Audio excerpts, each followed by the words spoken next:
High প্রিয় শিক্ষার্থী বন্ধুরা, সবাইকে পবিত্র রমজান মাসের শুভেচ্ছা জানিয়ে আজকে আমরা এইচএসসি আইসিটির চতুর্থ অধ্যায় অর্থাৎ এইচটিএমএল অধ্যায়টা শুরু করতে যাচ্ছি। আমরা পূর্বের ক্লাসে এইচটিএমএল এর বেসিক গুলো বুঝিয়েছিলাম।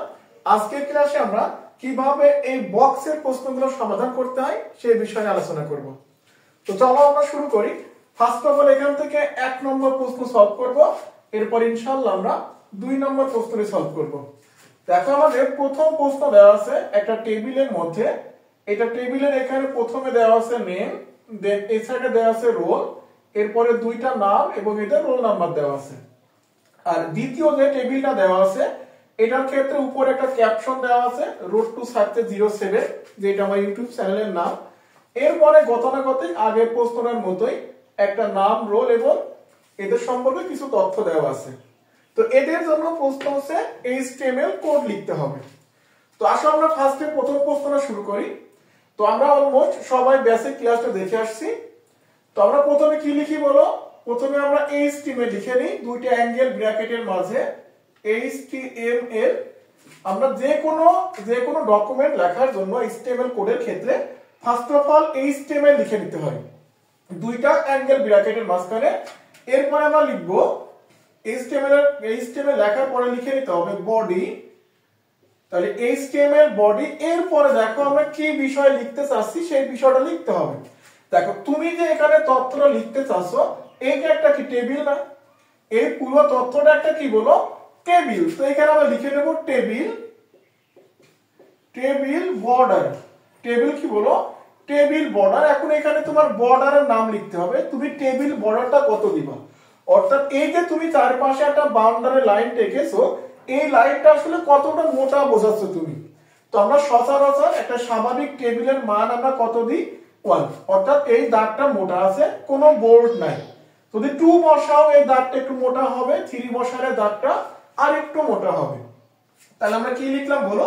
প্রথমে HTML বডি, এরপরে টেবিল বর্ডার 1। তাহলে এই টেবিল বর্ডার 1 দ্বারা আমরা পুরো টেবিলটাকে বুঝিয়েছি যে আমরা টেবিলের কার্য সম্পাদন করব। এরপরে দেখো তুমি যখন এখানে টেবিলের মধ্যে ঢুকবা তুমি ফার্স্টে দেখো এই দিকে ঢুকবা। আমরা জানি যদি আমরা বাম থেকে ডানে যাই, এই বাম থেকে ডানে যাই এটাকে বলি আমরা সারি। আমরা কি বলি? সারি বলি বা রো বলি। আর যদি আমরা উপর থেকে নিচের দিকে যাই এটাকে বলি আমরা কলাম। এটাকে কি বলি বলো? কলাম বলি। তাহলে আমার সাথে একটু সবাই বলো, আমরা বাম থেকে ডানে গেলে বলবো সারি, আর উপর থেকে নিচের দিকে নামলে বলবো কলাম রেখা বা সারি রেখা। তো এখন আমরা ফার্স্ট অফ অল এই টেবিলে ঢোকার আগে বাম থেকে ডান দিকে মুভ করতেছি। তো আমরা সারিতে শুরু করতেছি। এটা কিসের সারি বলো তো? একটা টেবিলের সারি। টেবিলের সারি, এই জন্য ফার্স্ট আমরা লিখে নেব TR, অর্থাৎ টেবিলের রো। আবার বলতেছি TR মানে টেবিলের রো। তো টেবিলের রোতে ঢোকার পরে ফার্স্টে আমরা একটা ডকুমেন্ট দেখতে পাচ্ছি নেম। ফার্স্টে কি দেখতে পাচ্ছি বলো? নেম দেখতে পাচ্ছি। এখন তুমি বলো তো নেম দ্বারা কি কোনো নির্দিষ্ট নামকে বোঝায়? অবশ্যই নেম দ্বারা কোনো নির্দিষ্ট নামকে বোঝায় না। নেম দ্বারা সমস্ত নামকে বোঝায়, একক কোনো নামকে না। অর্থাৎ যে তথ্য দ্বারা সমষ্টিগতভাবে সবাইকে বোঝাবে তার নাম বলে আমরা হেডিং। আমরা কি বলবো? হেডিং। আর দেখো ভালো করে বুঝো, এই নাম দ্বারা কিন্তু নির্দিষ্ট কোন নামকে বোঝায়নি, এই নাম দ্বারা পুরো নামকে বুঝিয়েছে। তো এই জন্য এই নেম হচ্ছে একটা হেডিং। আর এইখানে খেয়াল করো আমরা এই বক্সের মধ্যে লিখছি কাজল। কাজল মানে একটা নির্দিষ্ট ব্যক্তির নাম, অর্থাৎ আমি নিজে। তো একটা নির্দিষ্ট নাম হলে তাকে বলি আমরা ডাটা, আর সমগ্র কিছুকে বোঝালে বলি হেডিং। তাহলে এই নেম একটা কি হবে? হেডিং। হেডিংটা কার বলো? টেবিলের হেডিং। কার হেডিং? টেবিলের হেডিং। তো এই জন্য আমরা লিখে নেব TH। কি লিখবো বলো? TH মানে টেবিলের হেডিং। টেবিলের হেডিংটা কি ছিল? First of all name. এই দেখো টেবিলের হেডিং নেম লিখলাম। আর যেহেতু এটা কন্টেইনার ট্যাগ তো এটাকে আমরা ক্লোজ করে দেব। এটাকে স্ল্যাশ চিহ্ন দিয়ে TH টেবিলের হেডিং ক্লোজ।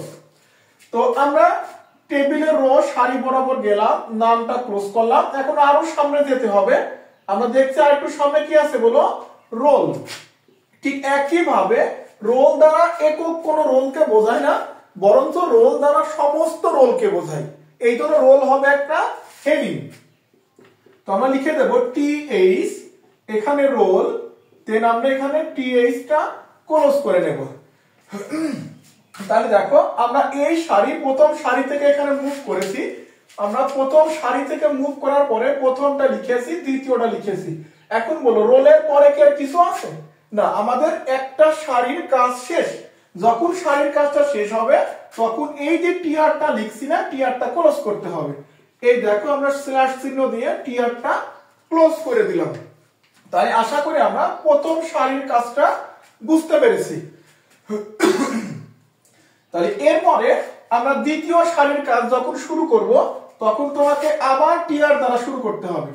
তাহলে আমরা আবার একই ভাবে এখানে টিআর দ্বারা শুরু করব।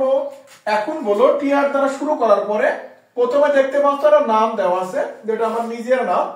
তো এই নাম একটা ডাটা, আমি কাজল একক জন, শুধু আমাকেই বোঝাবে, বাট আমার নাম দ্বারা কিন্তু সমষ্টিগতভাবে পুরো নামকে বোঝাই না। তো এই জন্য এটা একটা কি ডাটা, এটা টেবিলের একটা কি ডাটা। তো এটাকে বলতে পারি টি আর, এটা কি বলবো বলো, সরি টিডি। এটাকে কি বলবো আমরা? টিডি মানে টেবিলের ডাটা, টেবিলের ডাটা। নাম তিনটা ভালো করে বুঝো। টি আর মানে টেবিলের রো, টি এইচ মানে টেবিলের হেডিং, টিডি মানে টেবিলের ডাটা বা তথ্য। তাহলে ডাটাটা কি ছিল এখানে? কাজল। এরপরে আমরা টিডিটা ক্লোজ করে দেব। এরপরে ছিল আমাদের রোল নাম্বার 101। তো আবার আমরা টিডি দিয়ে শুরু করব, এখানে 101, দেন আমরা টিডিটা ক্লোজ করে দেব। তাহলে দেখো নাম লিখছি, রোল লিখছি, তাহলে আমরা এই পর্যন্ত ডকুমেন্ট লেখা শেষ। তো এইবার আমরা টিআরটা ক্লোজ করে দেব। আমাদের একটা টেবিলের আর একটা রো কমপ্লিট হয়ে গেল। তাহলে আশা করি বুঝতে পারতেছো। তাহলে আমাদের দ্বিতীয় ধাপের কাজ শেষ। এখন যদি আমরা এইভাবে আরো লিখতে চাই, আমরা যদি তৃতীয় ধাপ লিখতে চাই, দেন আবারও আমরা টিআর দিয়ে শুরু করব। তো আশা করি তুমি বুঝতে পারতেছো। তো দেন আমরা আবার এখানে টিআর টেবিলের রো দিয়ে শুরু করব। সাদিকও একটা ডাটা, অর্থাৎ টিডি। এরপরে সাদিক লিখে দাও, দেন আমরা টিডি ক্লোজ করব। এরপর আবার এখানে টিডি লেখো, এরপর রোল নাম্বার দেওয়া আছে 102, আমরা এখানে টিডি ক্লোজ করব। তাহলে আমরা দেখতে পাচ্ছি 102 লিখলে আমাদের টেবিলে রোর কাজটা শেষ হয়ে যাচ্ছে। দেন আমরা আবার এখানে টিআরটা ক্লোজ করে দেব। তাহলে আমরা এইখান থেকে শুরু করে এই পর্যন্ত আমাদের তথ্যগুলো লেখা শেষ। এখন আমরা দেখতে পাচ্ছি পুরো টেবিলে ডকুমেন্ট লেখা হয়ে গেছে। যখন পুরো ডকুমেন্ট লেখা হয়ে যাবে তখন তোমার এই যে তিনটা দ্বারা শুরু করছিলা, এই তিনটা তোমার ক্লোজ করতে হবে। যেটা 1 নম্বরে শুরু করছা, যেটা তুমি 1 নম্বরে শুরু করছিলে, ওইটা নিচের দিক থেকে 1 নম্বরে শেষ করতে হবে। যেটা 2 নম্বরে শুরু করছিলা, ওটা 2 নম্বরে শেষ। যেটা 3 নম্বরে শুরু করছিলা, সেটা 3 নম্বরে শেষ করতে হবে। তাহলে আমরা এখন বর্তমানে শেষ করব কাকে? আগে টেবিলকে। এই দেখো টেবিলকে ক্লোজ করা শেষ। এরপরে আমরা বডি ক্লোজ করব, বডি ক্লোজ করব। এরপরে দেখো আমরা কি ক্লোজ করব? এইচটিএমএল ক্লোজ করব। তাহলে এইটুকু বুঝছো নাকি তাই বলো? তাহলে আমরা টেবিল, বডি এবং এইচটিএমএল পুরো মানটা ক্লোজ করা হয়ে গেছে। তুমি যদি এখান থেকে একটা টপিক ভালো করে বুঝতে পারো, তাহলে আশা করি তোমার এই ধরনের যতগুলো প্রশ্ন আসবে আর কোনো প্রশ্নের সমস্যা হবে না ইনশাআল্লাহ। তাহলে এখন আসো আমরা একই প্রশ্নের যদি উপরে একটা আমাদের ক্যাপশন দেওয়া থাকতো, যদি উপরে ক্যাপশন দেওয়া থাকতো তাহলে আমরা কিভাবে সলভ করতাম? তাহলে এই প্রশ্নটা সলভ করার জন্য পুরো ডকুমেন্ট একদম সেম থাকবে, পুরো ডকুমেন্ট সেম থাকবে, শুধু এই যে এইখানে চেঞ্জ করতে হবে। দেখো আমরা এইচটিএমএল বডি টেবিল বর্ডার এক তো লিখবো, এইটা আমরা পুরো টেবিলটাকে বুঝিয়েছি। এখন টেবিলের উপরে একটা কি আছে বলো? টেবিলের উপরে একটা ক্যাপশন দেওয়া আছে। তো আমাদের কাজটা সেম টু সেম আগের মতোই হবে। আমি একটু লিখে দেখাই যাতে তোমরা প্রবলেম ক্রিয়েট না করো।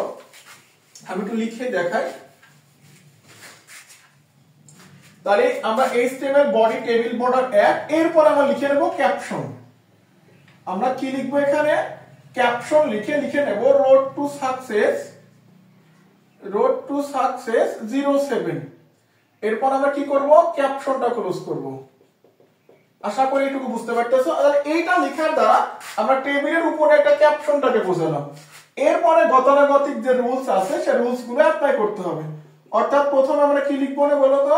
টিআর দ্বারা শুরু করব, এরপরে আমরা লিখবো টেবিলের হেডিং, দেন নেম, এরপরে আমরা আবার টিডিটা ক্লোজ করব, দেন আমরা একইভাবে টিএইচ ক্লোজ হবে, এরপরে হবে রোল, দেন আবার আমরা এখানে টিএইচটা ক্লোজ করব, তারপর আমরা আবার এখানে টিআরটা ক্লোজ করব। তাহলে আমাদের দেখো একটা ডকুমেন্ট লেখা হয়ে গেছে। এবার সেম টু সেম আমরা আশা করি বাকি দুইটা সাইফ এবং সানিফের ডকুমেন্টটা ক্লোজ করতে পারবো ইনশাআল্লাহ। তো এই ছিল আজকে আমাদের এইচটিএমএল ক্লাস। আমরা পরবর্তী ক্লাসে যদি এখানে বক্সের মধ্যে কোনো তথ্য মিসিং থাকে, অর্থাৎ মনে করো এখানে কাজল লেখা নাই বা এখানে রোল লেখা নাই, তাহলে আমরা কিভাবে এই ফাঁকা ঘরটাকে বোঝাবো। দেন যদি আমাদের এর মধ্যে কোনো সারি বা কলাম মিসিং থাকে, তাহলে সেই তথ্যগুলো কিভাবে আমরা লিখতে পারি, আগামী ক্লাস ইনশাআল্লাহ আমরা এর উপরে একটা লেকচার দেওয়ার চেষ্টা করব। তো এতক্ষণ আমাদের সাথে থাকার জন্য ধন্যবাদ। সবাইকে পরবর্তী ক্লাস দেখার আমন্ত্রণ রইল। আসসালামু আলাইকুম।